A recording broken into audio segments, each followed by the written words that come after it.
Hello friends, welcome to trade to spend. Nifty के daily analysis के एक और वीडियो में आपका स्वागत है। होप आपने हमारा कल का वीडियो देखा होगा जिसमें हमने अपने आज के लेवल शेयर किए थे। हमने क्लियरली मेंशन किया था कि अगर निफ्टी एक फ्लैट ओपनिंग देता है तो वहाँ पर जंप करके कॉल या पुट कुछ बाय मत कर लीजिएगा, थोड़ी देर वेट करिएगा। निफ्टी को एक रेंज बनाने दीजिएगा। जब निफ्टी एक रेंज बनाएगा और उस रेंज का ब्रेकआउट या ब्रेकडाउन देगा तब उस डायरेक्शन में बाइंग या सेलिंग करेंगे। जैसा एक्सपेक्टेड था, निफ्टी ने हमारे नो ट्रेडिंग जोन के बीच में ही एक फ्लैट ओपनिंग दी और उसके बाद निफ्टी हमारे नो ट्रेडिंग जोन के ऊपर के लेवल के अराउंड एक रेंज बनाना शुरू कर दिया।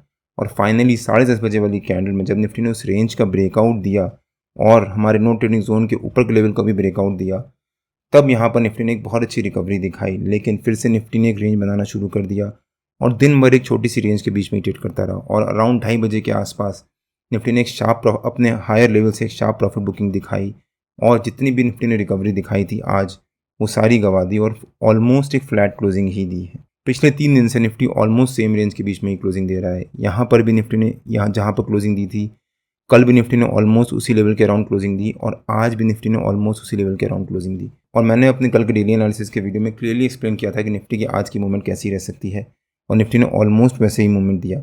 अगर आपने हमारा डेली एनालिसिस का वो वीडियो नहीं देखा है तो उसका लिंक मैंने डिस्क्रिप्शन में डाल दिया है और आपको ऊपर यहाँ पर आई बटन में मिल जाएगा। एक बार आप वो वीडियो जाकर जरूर देखिएगा। जब निफ्टी ने यहाँ पर 10:30 बजे के आसपास जो ये रेंज बनाई थी, इस रेंज का ब्रेकआउट दिया और उसके ऊपर क्लोजिंग दी, तब मैंने अपने प्रीमियम मेंबर्स को शेयर किया था कि मैं 24,900 का वीकली कॉल बाय कर रहा हूँ 114 रुपये पे। और जब यहाँ पर हमारी बाइंग ट्रिगर हुई और निफ्टी ने एक रिकवरी दिखाई, तब वहाँ पर हमारे को बहुत अच्छा प्रॉफिट हुआ और वो 24,900 का कॉल 114 रुपीज़ से 146 रुपीज़ तक गया और हमारे को 30 पॉइंट का बहुत अच्छा प्रॉफिट हुआ। आप यहाँ पर चेक भी कर सकते हैं।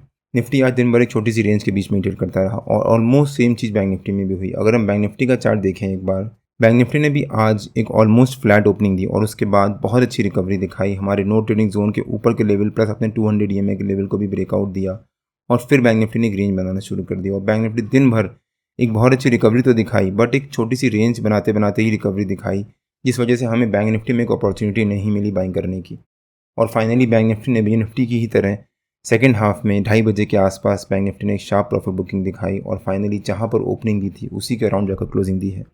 अब पिछले 2 दिन से बैंक निफ्टी भी ऑलमोस्ट एक छोटी सी रेंज के बीच में ट्रेड कर रहा है और कल बैंक निफ्टी की एक्सपायरी भी है। कल का दिन बैंक निफ्टी के लिए काफ़ी इंपॉर्टेंट हो सकता है। हमें कल एक अच्छी अपॉर्चुनिटी मिले बैंक निफ्टी में बाइंग करने की। फेड का रिजल्ट भी आना है और हो सकता है मार्केट उसी का वेट कर रहा हो, जिस वजह से मार्केट एक साइडवेज मोड में ट्रेड कर रहा है। अगर फेड का आउटकम जरा सा भी पॉजिटिव आया तो हो सकता है निफ्टी और बैंक निफ्टी दोनों में ही बहुत अच्छी रैली आए और बैंक निफ्टी की रैली को भी लीड करे। और मैंने अपने वीकली एनालिसिस के वीडियो में कवर भी किया है कि हो सकता है इस हफ्ते बैंक निफ्टी ही मार्केट को ड्राइव करे और एक बहुत अच्छी रिकवरी दिखाने के बाद हमारे ऊपर के टारगेट्स भी अचीव करे। अगर आपने हमारा वीकली एनालिसिस का वो वीडियो नहीं देखा है तो उसका भी लिंक मैंने डिस्क्रिप्शन में डाल दिया है और आपको ऊपर यहाँ पर आई बटन में मिल जाएगा।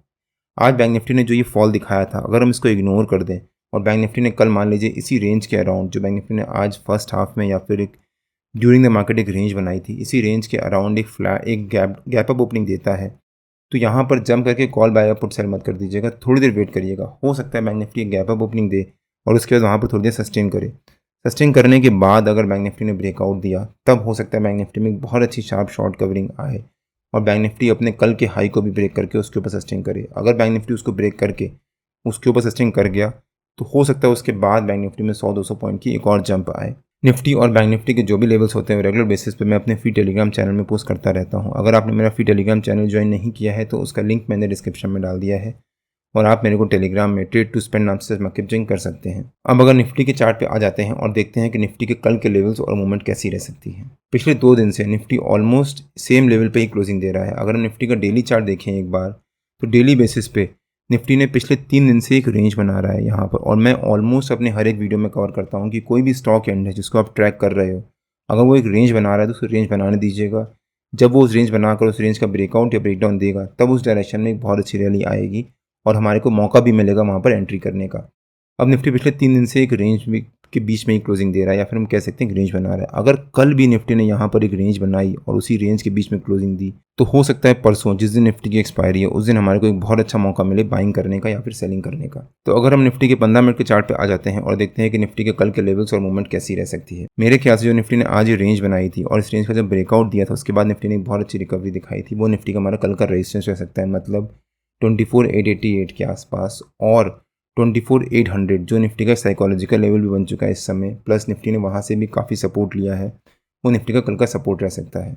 24,800 के आसपास निफ्टी ने यहाँ से एक रेजिस्टेंस लिया था, फिर उसको एक स्ट्रॉन्ग ब्रेकआउट दिया था, फिर एक बहुत अच्छी रिकवरी दिखाई थी।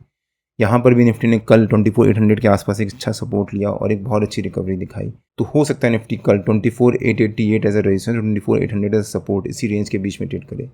मान लीजिए निफ्टी कल इसी रेंज के बीच में एक फ्लैट ओपनिंग देता है। अगर निफ्टी एक फ्लैट ओपनिंग देता है तो वहाँ पर जंप करके कॉल या पुट कुछ बाय मत कर लीजिएगा। कल बैंक निफ्टी की एक्सपायरी भी है, तो हो सकता है निफ्टी अगर एक फ्लैट ओपनिंग दे उसके बाद एक साइडवेज मोड में ट्रेड करे। जब निफ्टी एक साइडवेज मोड में ट्रेड करेगा और 10:30-11 बजे के आसपास अगर निफ्टी ने इस रेंज का ब्रेकआउट दिया तब निफ्टी के ऊपर के लेवल्स ओपन हो जाएंगे। अगर ब्रेकडाउन दिया तो नीचे के लेवल्स ओपन हो जाएंगे। अगर निफ्टी ब्रेकआउट देता है तो निफ्टी का हमारा ऊपर का पहला टारगेट रह सकता है 24,920 के आसपास। अगर निफ्टी उसको भी ब्रेक करके उसके ऊपर सस्टेन करता है तो निफ्टी का हमारा ऊपर का सेकंड टारगेट रह सकता है 24,955 के आसपास। और अगर निफ्टी ने उसको भी ब्रेक किया तो निफ्टी का जो हमारा आज के टाइम का ऑल टाइम हाई है या फिर निफ्टी का एक बहुत इंपॉर्टेंट साइकोलॉजिकल लेवल है 25,000, वो निफ्टी का हमारा कल का थर्ड टारगेट रह सकता है।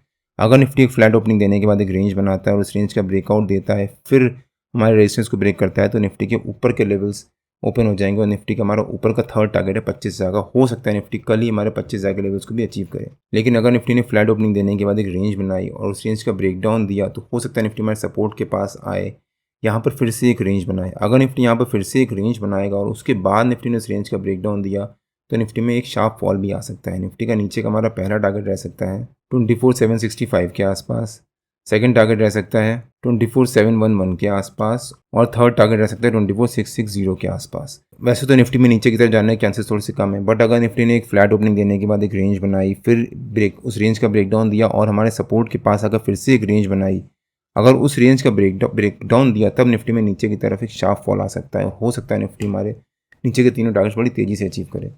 जो निफ्टी का हमारा थर्ड टारगेट वही निफ्टी का 200 EMA का लेवल भी है, तो वो निफ्टी के लिए इंपॉर्टेंट लेवल भी रह जाता है। लेकिन अगर निफ्टी ने कल हमारे रेजिस्टेंस के ऊपर या उसके आसपास एक गैप अप ओपनिंग दी तब भी यहाँ पर जंप करके कॉल बाय या पुट सेल मत कर दीजिएगा, थोड़ी देर वेट करिएगा। आज की तरह हो सकता है निफ्टी कल भी एक रेंज बनाए और उसके बाद निफ्टी उस रेंज का ब्रेकआउट दे और फिर एक रिकवरी दिखाए। पिछले 2 दिन से निफ्टी एक रिकवरी दिखा रहा है, फिर एक फॉल दिखा रहा है। आज भी निफ्टी ने एक रिकवरी दिखाई, फिर एक शार्प फॉल। हो सकता है निफ्टी कल इस ट्रेंड को ब्रेक करे और वापस अगर निफ्टी ने रिकवरी दिखाई तो निफ्टी उस रिकवरी को कंटिन्यू करे और 25,000 के लेवल्स के आसपास ही जाकर क्लोजिंग दे। निफ्टी और बैंक निफ्टी के जो भी लेवल्स होते हैं रेगुलर बेसिस पे मैं अपने फ्री टेलीग्राम चैनल में पोस्ट करता रहता हूँ। अगर आपने मेरा फ्री टेलीग्राम चैनल ज्वाइन नहीं किया है तो उसका लिंक मैंने डिस्क्रिप्शन में डाल दिया है और आप मेरे को टेलीग्राम में ट्रेड टू स्पेंड नाम से मार्केट ज्वाइन कर सकते हैं। अगर आपको वीडियो अच्छा लगा हो तो please like share and subscribe और बेल आइकन जरूर हिट कर लीजिएगा सो दैट जब भी मैं अपना अगला वीडियो पोस्ट करूँ आपको नोटिफिकेशन आ जाए। कल मार्केट में मिलते हैं। टिल देन जय श्री राम एंड जय हिंद।